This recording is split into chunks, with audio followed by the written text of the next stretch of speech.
Hello, everybody. Welcome to Bits of Trupti, and this is Candid Conversation with Pooja today. Today we have episode number 2, and आज हमारे साथ है पूजा Dwivedi, an extremely amazing and talented person. She is a makeup stylist, hair stylist. She is a academy owner. She is a salon owner, and many more things.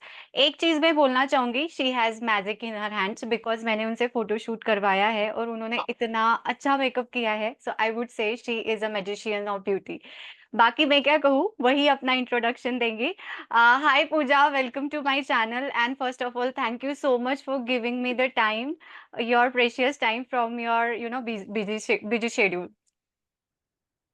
Thank you so much. मैं आपको भी thank you बोलना चाहूंगी क्योंकि आपने मुझे इसके लिए एकदम अप्रोच किया and I am very happy to here. Thank you, pleasure is all. बहुत एक्साइटेड हूँ मैं। Thank you so much. मैं चाहती हूँ कि आप अपना आप इतने टैलेंटेड हो, आप इतना सारा मतलब अपने प्रोफेशन में कर रहे हो. अब मैं चाहती हूँ कि आप सबको बताएं कि व्हाट यू डू.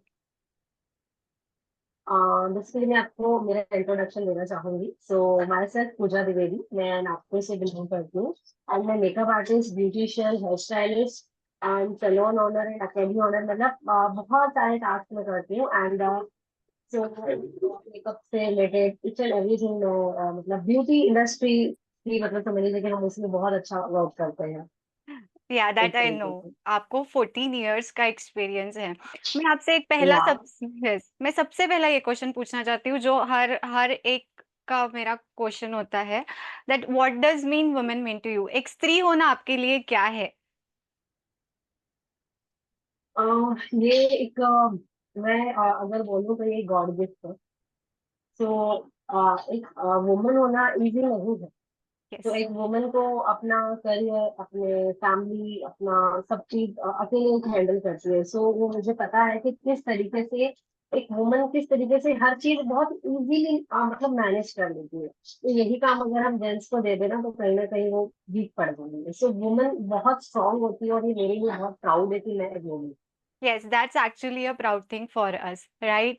मुझे ये और पूछना है कि डॉक्टर, इंजीनियर, सीए, इस राउंड के बाद आपने ये करियर कैसे चुना और इतने हाइट्स तक आप कैसे पहुंची? तो एक्चुअली ये करियर मैंने इसलिए चुना क्योंकि मुझे बचपन से ही पता नहीं क्यों मेकअप के साथ बहुत ज्यादा अट्रैक्शन था। यस. जब मैं छोटी थी तो मेरी छोटी सिस्टर जो थी, उसको मम्मी के लिपस्टिक वगैरह जो पड़े रहते थे वो सब निकाल के उसको मैं मेकअप करती थी जब मैं छोटी थी। और उसको मैं एक दुल्हन की तरह रेडी करती थी। तो वो मतलब एक खेल खेल में होता था। बट अनफॉर्चुनेटली मतलब मैं जैसे मेरा 10th पास हुआ तो मुझे मतलब एक बचपन से ही इस फील्ड के साथ एक अट्रैक्शन था। ओके. तो इस वजह से मैंने ये फील्ड चूज किया। और दूसरा मैंने इसलिए ये फील्ड चूज किया क्योंकि यहाँ पे मुझे एक्चुअली टाइम बाउंडिंग नहीं है। मैं यहाँ हम्म. खुद की मालकिन खुद हूँ। यस. तो मुझे जो अपॉइंटमेंट सेट करनी होगी तो मैं उस हिसाब से करूंगी। तो मैं इजीली मेरे बच्चे देख सकती हूँ, मेरा परिवार देख सकती हूँ, मेरे क्लाइंट्स देख सकती हूँ। तो मैं टाइमिंग के हिसाब से मुझे ये करियर बहुत अच्छा लगा। तो इस वजह से मैंने इसमें बहुत मतलब एकदम तो जान लगा दी कि नहीं अब करना है तो इसलिए ही आगे करूंगी। यस. सो ये एक आर्टिस्टिक फील्ड है, राइट. सो आपके पेरेंट्स ने क्या आपको सपोर्ट किया या आपको कन्विंस करना पड़ा उनको कि इसमें कैसे आप फाइनेंशियली स्ट्रांग होंगे, ऐसा? बिकॉज पहले देखा जाए नहीं तो नहीं।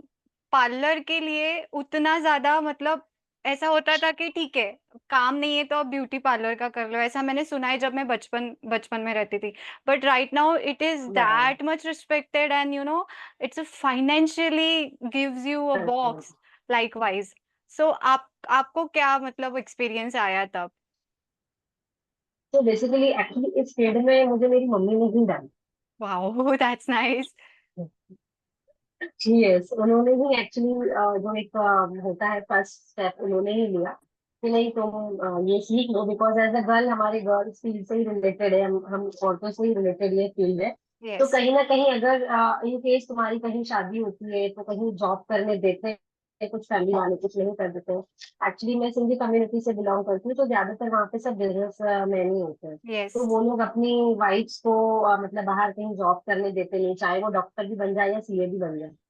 तो बेसिकली मम्मी का यही था कि ठीक है, ये एक ऐसा प्रोफेशन है जो तुम तुम्हारे कन्वीनियंस के हिसाब से घर पे भी कर सकते हो और कोई मना भी नहीं करेगा। तो तुम एक जस्ट नॉलेज के लिए तुम सीख लो। तो एज अ नॉलेज के लिए मैंने सिर्फ सीखा। बिकॉज मेरा भी एक्चुअली ये मानना है कि एक लड़की को सब चीजें आनी चाहिए। यस। तो मैं स्टिचिंग भी जानती हूँ, एक टाइम पे मैं टेलरिंग भी करती थी। तो मतलब एक जो हमारे घर से रिलेटेड जो होता है ना, कि हमें कोई भी छोटी छोटी चीजों के लिए किसी और पे डिपेंड ना रहना पड़े। यस। तो मेरी मम्मी ने ये स्टार्ट कराया और फिर मैंने इस फील्ड में जैसे कदम रखा, तो धीरे धीरे धीरे मुझे खुद का मेरा इंटरेस्ट और बढ़ता गया। और फिर एक मतलब ढूंढती गई मैं अब क्या करूं। अब मैंने ये चीज सीखा, ब्यूटी से सीखा, तो अब मैं क्या सीखूं। फिर मैंने यस। केमिकल सीखा। फिर इसके अलावा मतलब ऐसे करते करते मेरा इंटरेस्ट बढ़ता गया। सो आपने जो आपका एम्पायर खड़ा किया है, सो आपने स्टार्टिंग कैसे की अगेन, मतलब स्टेप बाय स्टेप कैसे करते गए, क्योंकि वहां पे भी तो सेटबैक्स आए होंगे, तो वो सेटबैक्स से आपने कैसे बिल्कुल बिल्कुल। सीखा, आपके सेटबैक सुनने तो के, बिकॉज आई वांट कि अदर जो ऑडियंस है वो सुने कि उन्होंने आपके सेट मतलब आपने कैसे सेटबैक से सीखा और आपने अपना एम्पायर खड़ा किया। बेसिकली जब मेरी क्लासेस हुई थी जस्ट बेसिक ब्यूटिशियन। सो मैंने आजू बाजू में जो हमारे पड़ोसी होते हैं उनके छोटे मोटे काम करना स्टार्ट कर दिया था, फेशियल वैक्सिंग। एंड उस टाइम पे उतना हम लोग फाइनेंशियली स्ट्रांग नहीं थे कि मैंने सीखा तो मैं कोई पार्लर डालूं या सामान डालूं। सो मैंने बेसिकली 10 10 ईयर्स तक के मैंने होम सर्विस दी। 10 इयर्स तक। तो लोगों के, यस, 10 ईयर्स तक के मैंने होम सर्विस ही दिया है क्लाइंट्स को। उनके घर जाके उनके टाइम के कन्वीनियंस के हिसाब से। एंड बेसिकली जब मेरा स्टार्टिंग था तो मैंने सुबह 6 बजे भी काम किया और सुबह 5 बजे भी काम किया। तो जब मेरे बच्चे हुए तो मैं मोस्टली यही करती थी कि मेरा सुबह का जो टाइम है 11 बजे तक का, उसमें मैं जितने मैक्सिमम क्लाइंट्स हो सकते हैं मैं निपटा लूं। बिकॉज वो यस। टाइम तक के मेरे हस्बैंड घर पे रहते थे और हम लोगों की न्यूक्लियर फैमिली थी, मैं, मेरे हस्बैंड और जो मेरा बेबी हुआ था फर्स्ट वो। तो बेबी के पहले तो बहुत स्मूथली चला, जब जाना है जब आना है टाइमिंग का कोई दिक्कत नहीं था। बट बेबी होने के बाद में एक रिस्पॉन्सिबिलिटी बढ़ जाती है, यस। यस। तो उसको भी टाइम देना है। तो बेसिकली मेरे हस्बैंड ने भी मुझे बहुत सपोर्ट किया उस चीज में। तो 11 बजे उनका ऑफिस टाइमिंग रहता था, तो मैं सुबह 7 बजे जाती थी होम सर्विस पे। 8 9 ऐसे एक एक क्लाइंट, दो दो क्लाइंट जैसे भी होता था, सब मॉर्निंग आवर्स में मैं करती थी। तो 1 1.5 साल तो मैंने यही शेड्यूल रखा कि सुबह जाओ, 5 बजे जाओ, 6 बजे जाओ, एक दो क्लाइंट करके वापस घर आओ और अपना आराम से फिर बेबी को देख। तो इस तरीके से जर्नी जो थी थोड़ी बहुत स्टार्ट करी थी आफ्टर बेबी। सो आपका 10 साल के पेशेंस के बाद आपने आपका इतना बड़ा एम्पायर खड़ा किया, सो आपने कभी सोचा था कि मैं इस लेवल तक पहुंचूंगी? एक्चुअली सोचा तो नहीं था, बट एक था मन में, करना है, कुछ तो करना है, कुछ तो ऐसा करना, था। लेकिन आपने कुछ बहुत तो अच्छा करना किया। है। बिकॉज आप सेमी आप मुझे ये जानना है कि आप एक मदर है, एक आप वाइफ है, न्यूक्लियर फैमिली में रहती है। मैं जितना आपका देखती हूँ स्टेटस में, आप नॉन स्टॉप सेमिनार्स लेते हो, आप ब्रांडिंग्स में जाते हो, आप क्लाइंट्स हैंडल करते हो, तो आप वो कैसे करते हो? तो एक्चुअली मुझे भी नहीं पता चलता है, मैं आपको बताऊं तो बस कैसे कर लेती हूँ मैं। It's a magic and it's a power जो मुझे भगवान ने दी है। यस। तो वो सब मतलब समझ लीजिए कि सुबह जब मैं उठती हूँ तो मुझे ऐसा लगता है कि नहीं, आज का दिन मेरे लिए एक्चुअली टाइम बहुत वैल्यू रखता है। यस। तो मुझे ऐसा लगता है कि एक भी सेकेंड जो है वो वेस्ट नहीं होना चाहिए और अनप्रोडक्टिव में नहीं जाना चाहिए। Exactly. Each and every time जो है वो हमारा, हम ऐसा काम करें कि वो हमें कुछ प्रोडक्टिव दे। यस। तो बेसिकली मैं उसी चीज के ऊपर ही फोकस करती हूँ, clients, promotions, etch and everything. और सेमिनार्स में भी अभी हम मैं पहले मैंने ऑर्गेनाइजेशन भी किया, एज आर्टिस्ट भी परफॉर्म किया। एंड अभी मैं फिर से ऑर्गेनाइजेशन में हूँ, अभी वर्धा में मैं ग्रैंड शो प्लान कर रही हूँ, उसकी प्लानिंग चालू है। तो वो भी बहुत अच्छा सक्सेसफुल होने वाला है। सो आप एक ग्रेट स्ट्रैटेजिस्ट बन गई है, जो हमें एमबीए में पढ़ाया जाता है कि you have to be a great strategist. So वो स्ट्रैटेजी कैसे आप डिफाइन करती है कि आज मुझे ये करना है, मुझे इसमें जाना है, कहाँ से प्रॉफिट आएगा, लाइकवाइज? एक्चुअली जो मेरा एक्सपीरियंस है ना इस फील्ड का, जो मेरा 14 ईयर्स है, तो उसमें मतलब समझ लीजिए कि एक ऑटोमेटिक ना माइंड काम करना स्टार्ट कर देता है। तो कभी कभी ना बस ऐसे जस्ट बैठो कि हाँ आगे क्या करना है, क्या प्लान कर सकते हो। और न्यू न्यू आइडियाज जनरेट होते ही जाते हैं, बिकॉज मेरा फोकस एक्चुअली, मेरा प्राइमरी अगर मैं बोलूँ तो मेरा माइंड पूरा बिजनेस में ही करता है। यस। तो अगर मैं मेरे सैलून में बैठी हूँ 11 बजे से लेकर 7 बजे तक, तो वो टाइम मेरा पूरा सैलून का रहता है, मेरे क्लाइंट्स के ऊपर, मेरे प्रमोशन के ऊपर मुझे क्या सोचना है मैं वही सोचती हूँ। 7 बजे के बाद जब मैं घर पे एंटर होती हूँ तो मैं मेरे फोन को भी हाथ में लगाती हूँ, तो उस टाइम पे मेरा पूरा मैं घर के बारे में सोचती हूँ कि हाँ मुझे अभी घर का क्या काम करना है, तो बस। सो बेसिकली मैं एक्चुअली मैंने डिवाइड करके रखा हुआ मेरा पूरा टाइम शेड्यूल है उससे एवरीथिंग। एक वर्क प्लेस के टाइम पे ओनली सोचना है तो काम के बारे में सोचना है, करना है तो काम के बारे में ही करना है।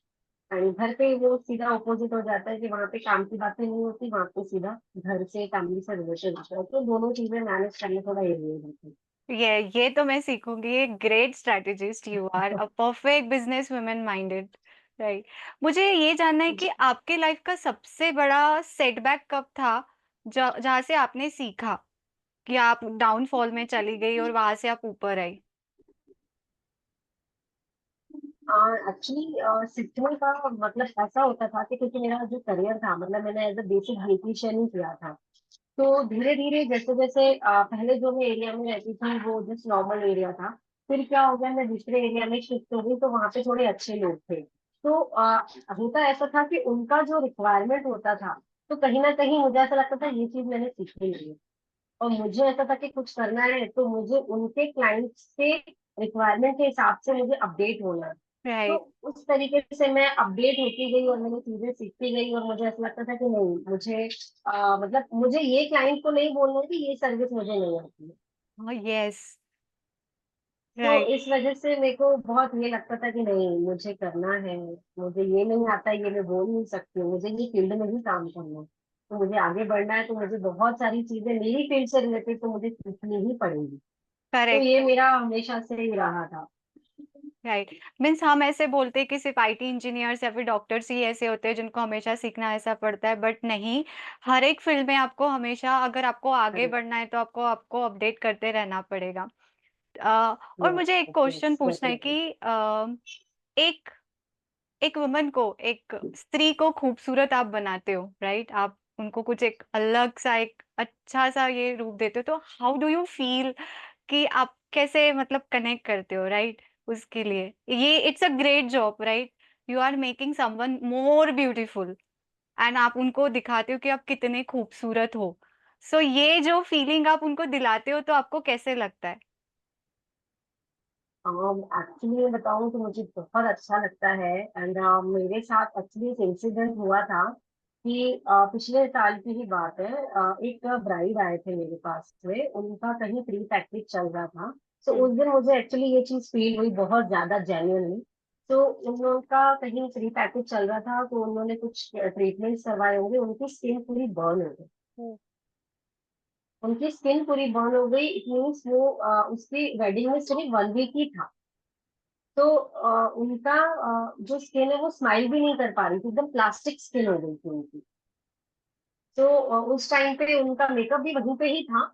बट उनके साथ ये सब चीजें हो गई, उनकी जो ब्यूटिशियन थी उन्होंने ये सारा स्किन का पूरा ये कर दिया, तो उनको उनकी फ्रेंड ने रिकमेंड किया मेरा नाम। तो वो वेडिंग के 1 वीक पहले मेरे पास में आए, मुझे दिखाया कि ऐसा हो गया वैसा हो गया है, अब मेरी स्किन, मेरा मेकअप मैंने वहां कराया नहीं, अब मेरी शादी भी है, तो मैं अभी ये स्किन लेके मैं कैसे शादी में बैठूंगी। दैट तो वुड बी मैंने बहुत, और मैंने उनको सिर्फ इतना बोला कि देखिए अभी आप जो, उनको मैंने बोला आप डॉक्टर को दिखाइए, जो भी मुझे उनको देना था कंसल्टेशन वो मैंने उनको 7 डेज के लिए दिया। But at the time of उनके मैरिज के टाइम पे मैंने उनके दो मेकअप किए, एक engagement makeup and wedding makeup. तो उनका जितना भी प्रॉब्लम था वो मैंने मेकअप से पूरा हाइड आउट कर दिया। तो बेसिकली वो दिल से उसने मुझे इतना उसने खुद ने और उसके पूरे घर वालों ने, उसके उसके पापा और उसके भाई तो लिटरली मेरे सामने है कि बोले मैम अगर आप नहीं होते तो आज तो पता नहीं क्या होता, क्योंकि इतना स्किन बर्न होने के बाद में आपने 99% कवर कर दिया। 99% मेरे इंस्टा आईडी पे भी उनका रील मेंशन है, तो इनकेस कभी कोई देखे तो मतलब एक जो उन्होंने जो दिल से मुझे बोला ना कि मतलब शब्द नहीं है उस चीज को डिस्क्राइब करने के लिए कि वो एकदम लड़की का स्किन पूरा बर्न हो गया है और आपने उसको उस एटलीस्ट उसका जो एक मेन स्पेशल डे है आपने उसका वो बना दिया। तो एग्जैक्टली। वो मुझे बहुत अच्छे से बहुत फील हुआ उस दिन के मुझे ऐसा लगा कि नहीं कुछ मतलब कुछ तो मेरे हाथों अच्छा हुआ ऐसा। तो यस। वो अच्छी दिखी उसका डे बहुत अच्छा गया। Yeah, matlab sometimes it every time it comes to feeling when bride is going and she is smiling just because means she is looking beautiful and Beautiful. ये कुछ अलग ही फीलिंग होती है। हर हर कोई खूबसूरत दिखना चाहता है। ये एरा ऐसा है हम्म, कि आप बोलते हो कि beauty doesn't matter but it matters, right? It matters, yes, everybody has their own beauty और आप उस उनको और ज्यादा एनहांस करते हो, राइट? सो enhance करती या yes yes, so that is actually a great thing. और मैं बोलूंगी कि मुझे खुद मेकअप पूरा नहीं आता, सो आप जिस तरीके से करते हो वो बहुत ही ग्रेट थिंग है मेरे ख्याल से तो भी। एंड मैं एक है। या वेलकम। एंड मैं एक चीज पूछना चाहूंगी। एक, आप गर्ल्स वुमेन को बिजनेस वाइज क्या एडवाइस देना चाहेगी? उनके पैशन वाइज क्या एडवाइस देना चाहेगी? फाइनेंशियल इंडिपेंडेंस वाइज क्या एडवाइस देना चाहेंगी? एक एक्सपीरियंस से। देखिए मेरा एक्सपीरियंस तो ये बोलता है कि हर एक गर्ल को इंडिपेंडेंट होना बहुत जरूरी है। तो वो इसलिए जरूरी है कि अगर आपको 2 रुपए भी खर्चने हैं ना तो आप किसी से पूछोगे नहीं या किसी यस से मांगोगे नहीं। यस आप अपनी इच्छा अनुसार कितना भी खर्चा कर सकते हैं एज तो वो एक बहुत अच्छी फीलिंग होती है कि आपको किसी से बार बार मांगना नहीं पड़ेगा। आपकी नेसेसरी चीजें आपकी जो इच्छाएं हैं वो कभी मरेगी नहीं। करेक्ट तो करेक्ट। सबसे पहला पॉइंट ये होता है कि कहीं ना कहीं हाउस वाइफ का की एक जो इच्छा होती है ना कि हाँ मुझे आज ये साड़ी पहननी है। तो अगर वो खुद कमाएगी तो वो ले लेगी। अगर वो खुद नहीं कमाएगी तो सोचेगी कि बार बार हस्बैंड से लूंगी तो हस्बैंड क्या बोलेगी सास क्या बोलेगी ननद क्या बोलेगी वॉटेवर। तो जब आप यस खुद अर्न करते हो तो आप आपकी खुद की इच्छाएं पूरी कर सकते हो। तो ये बहुत जरूरी है इंडिपेंडेंट होना। और समटाइम्स एज अ वुमन बहुत सारी ऐसी सिचुएशंस आती हैं कि जहाँ आपके साथ सब होते हुए भी कोई नहीं होता। एग्जैक्टली तो वहां पे आपको तो वहां पे आपको आपकी इंडिपेंडेंसी ही काम आती है आपका पैसा ही काम आता है। एग्जैक्टली।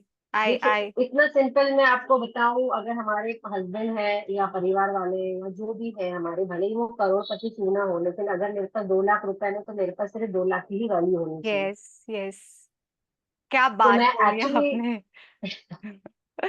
तो एक्चुअली मुझे हमेशा से यही लगता है बेसिकली खुद के ऊपर खड़े होना बहुत जरूरी है। कि अगर मैं मेरा जर्नी तक बताऊं तो जब मेरी वेडिंग हुई थी तो हम लोग एक रेंटेड हाउस में ही थे।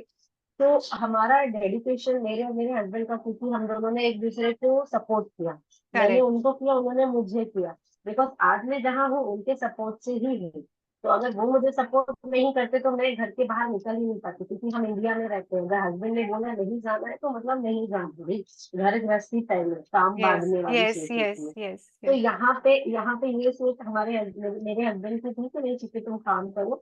तो वो एक हम एक रेंटेड हाउस में थे आज से 14 ईयर्स पहले। एंड अभी हमारा खुद का 3 BHK फ्लैट है टचवुड। तो अभी ये है तो मतलब इंडिपेंडेंसी देखिए इतनी जरूरी होती है करेक्ट कि हम करेक्ट। खुद के लिए हम एक खुद का नाम कर सकते हैं। आज इतनी मैं मेरे पेरेंट्स भी बोलेंगे कि हमने इनको जो दिया तो दिया या मेरे हस्बैंड एक्चुअली मेरी लव मैरिज हुई है तो हमने दोनों साइडेड फैमिली से कभी कुछ नहीं लिया। यस तो हमारा जो भी है वो हमारा है हमने जीरो से स्टार्ट किया। तो ये करेक्ट। एक प्राउड होता है कि आपने जीरो से कैसे स्टार्ट करना है। और अपना करियर बनाना बहुत जरूरी है जरूरी है। हर एक व्यक्ति के लिए। जैसे कि मैंने बोला समय देख के नहीं आता है और अपना यस पैसा अपना ही होता है। Correct correct. And strength wise challenge wise आप क्या बोलना चाहेंगे? कोई कोई लड़के अपने सपने छोड़ देती है जो कि मुझे भी अच्छा नहीं लगता। सो आप क्या बोलना चाहेंगे, क्योंकि चैलेंजेस हर किसी के लाइफ में आती है। यस यस चैलेंजेस एक्चुअली हर किसी की लाइफ में आते हैं। हमें ना लड़ना नहीं चाहिए। तो झांसी की रानी जो बोला गया ना वो ऐसे नहीं बोला वाओ। गया। वो उसका मतलब ये नहीं है कि तलवार उठाना है और लड़ना है। तो कभी एग्जैक्टली। कभी आपको आपके फैमिली के साथ में आपके और उनके विचारों के साथ लड़ना पड़ेगा थॉट्स के साथ लड़ना पड़ेगा। और मतलब अपनी बात रखना आपको सीखना है सबसे पहले कि हाँ मैं ये क्यों कर रही हूँ ये क्यों जरूरी है। ये आप जब तक कि समझाओगे नहीं वो एक टाइप का साइलेंट वॉर ही होता है कि आपको बोलना है अपनी फैमिली को समझाना है। तो आप जब तक बोलेंगे नहीं, समझाएंगे नहीं, तो वो चीज एक कम्युनिकेशन क्लियर नहीं रहेगा। अगर कम्युनिकेशन क्लियर हो जाएगा तो वो धीरे धीरे सपोर्ट करना स्टार्ट सीरियसली और यस, आपने जो स्ट्रेंथ बात बढ़ती बोली that the golden words. And एक अच्छा लाइफ पार्टनर होना it's a blessing for a woman and for a man है। Too. Yes definitely. Yes definitely. Yes yes, मुझे बहुत अच्छा लगा आपसे बात करके, और आपने जो जो चीजें बोली it was golden words. So thank you thank so you so much for giving your time. मैं एक बात पूछना चाहूंगी कि आपसे मतलब लोग कैसे कनेक्ट कर सकेंगे, लड़कियां कैसे कनेक्ट कर सकेंगे for the treatment, for the makeup, for and all, आप अगर बताएंगे आपका insta ID and all things. So वैसे तो मैं मेंशन करूंगी, बट अगर आप खुद से मच। बताएंगे यस तो वो यस विल यस। गुड। या डेफिनेटली। सो आप हमें कांटेक्ट कर सकते हैं। हमारा इंस्टा आईडी जो है वो पूजाज मेकओवर एंड अकेडमी के नाम पे है। सो मैम यहाँ पे मेंशन तो करेंगे ही। एंड मैं मेरा कांटेक्ट नंबर भी यहाँ पे बोल देती हूँ, वैसे मैम भी डालेंगे। सो 8087816324 ये मेरा कांटेक्ट नंबर है। आप हमें इससे भी कांटेक्ट कर सकते हैं। एंड हमारा जो एड्रेस है वो है Ambedkar square, CA road, Khandwani RK, shop number 10, Pooja's makeover and academy. So first floor पे है ये। तो आप बिल्कुल विजिट कर सकते हैं। एंड एनी ट्रीटमेंट से रिगार्डिंग आप कोई भी फेशियल, आपको मेकअप, अकेडमी से रिलेटेड आप हमें कांटेक्ट कर सकते हैं। एंड अगर इन सब चीजों के अलावा किसी भी वुमन का मोटिवेशन डाउन है, तो उसके लिए मैं उसके साथ बहुत ही खड़ी हूँ। किसी को भी अगर लगता है कि नहीं, मुझे अगर मैम की बातें अच्छी लगी, मुझे जाके मिलना है, तो डेफिनेटली मैं उनके लिए टाइम निकालूंगी और उनसे मिलूंगी। और बिकॉज मुझे ऐसा लगता है कि फर्स्ट स्टेप होता है मोटिवेशन। यस, तो वो आपको कहीं ना कहीं से तो लेना ही चाहिए। चाहिए तो चाहिए सीक हेल्प। यस। हाँ, जो हो सकता है कि किसी ना किसी तरीके में आपकी कुछ हेल्प कर सकूं, सो आप मुझसे मिल भी सकते हैं। सो ऐसा नहीं है कि सिर्फ ट्रीटमेंट के लिए या आप आइए या कोई काम के लिए आइए, ऐसे भी आइए मुझसे मिलिए, तो मुझे बहुत अच्छा लगेगा। वाओ! सो मीन्स कोई अगर अपना इतना कीमती समय दे रहा है, so that is really very good. I would love to meet you again Pooja. Thank you so much. So thank you so much for giving your time. More power to you, and see you soon in your shop. Yes definitely. Yes, yes. Thank या you या so much. Definitely Thank you so definitely. much. Thank So you. this is Trupti winding up now. You were watching Bits of Trupti. Thank you.